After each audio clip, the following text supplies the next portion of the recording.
Lévitique, chapitre 5.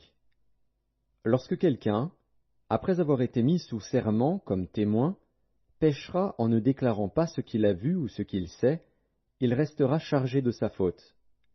Lorsque quelqu'un, sans s'en apercevoir, touchera une chose souillée, comme le cadavre d'un animal impur, que ce soit d'une bête sauvage ou domestique, ou bien d'un reptile, il deviendra lui-même impur et il se rendra coupable. Lorsque, sans y prendre garde, il touchera une souillure humaine quelconque, et qu'il s'en aperçoive plus tard, il en sera coupable. Lorsque quelqu'un, parlant à la légère, jure de faire du mal ou du bien, et que, ne l'ayant pas remarqué d'abord, il s'en aperçoive plus tard, il en sera coupable. Celui donc qui se rendra coupable de l'une de ces choses fera l'aveu de son péché. Puis il offrira en sacrifice de culpabilité à l'Éternel, pour le péché qu'il a commis, une femelle de menu bétail, une brebis ou une chèvre, comme victime expiatoire. Et le sacrificateur fera pour lui l'expiation de son péché. S'il n'a pas de quoi se procurer une brebis ou une chèvre, il offrira en sacrifice de culpabilité à l'Éternel pour son péché 2 tourterelles ou 2 jeunes pigeons, l'un comme victime expiatoire, l'autre comme holocauste.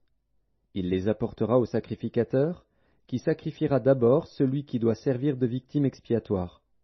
Le sacrificateur lui ouvrira la tête avec l'ongle près de la nuque, sans la séparer.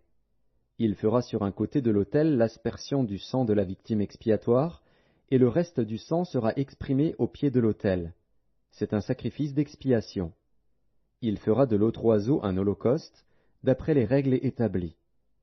C'est ainsi que le sacrificateur fera pour cet homme l'expiation du péché qu'il a commis, et il lui sera pardonné. S'il n'a pas de quoi se procurer 2 tourterelles ou 2 jeunes pigeons, il apportera en offrande pour son péché 1/10 d'épha de fleur de farine, comme offrande d'expiation. Il ne mettra point d'huile dessus, et il n'y ajoutera point d'encens, car c'est une offrande d'expiation. Il l'apportera au sacrificateur, et le sacrificateur en prendra une poignée comme souvenir, et il la brûlera sur l'autel, comme les offrandes consumées par le feu devant l'Éternel. C'est une offrande d'expiation. C'est ainsi que le sacrificateur fera pour cet homme l'expiation du péché qu'il a commis à l'égard de l'une de ces choses, et il lui sera pardonné. Ce qui restera de l'offrande sera pour le sacrificateur, comme dans l'offrande en don. L'Éternel parla à Moïse, et dit: Lorsque quelqu'un commettra une infidélité et péchera involontairement à l'égard des choses consacrées à l'Éternel, il offrira en sacrifice de culpabilité à l'Éternel pour son péché un bélier sans défaut, prix du troupeau d'après ton estimation en sicles d'argent, selon le sicle du sanctuaire. Il donnera, en y ajoutant 1/5, la valeur de la chose dont il a frustré le sanctuaire, et il la remettra au sacrificateur.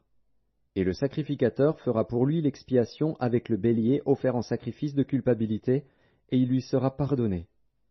Lorsque quelqu'un péchera en faisant, sans le savoir, contre l'un des commandements de l'Éternel, des choses qui ne doivent point se faire, il se rendra coupable et sera chargé de sa faute. Il présentera au sacrificateur en sacrifice de culpabilité un bélier sans défaut, prix du troupeau d'après ton estimation. Et le sacrificateur fera pour lui l'expiation de la faute qu'il a commise sans le savoir, et il lui sera pardonné. C'est un sacrifice de culpabilité. Cet homme s'était rendu coupable envers l'Éternel.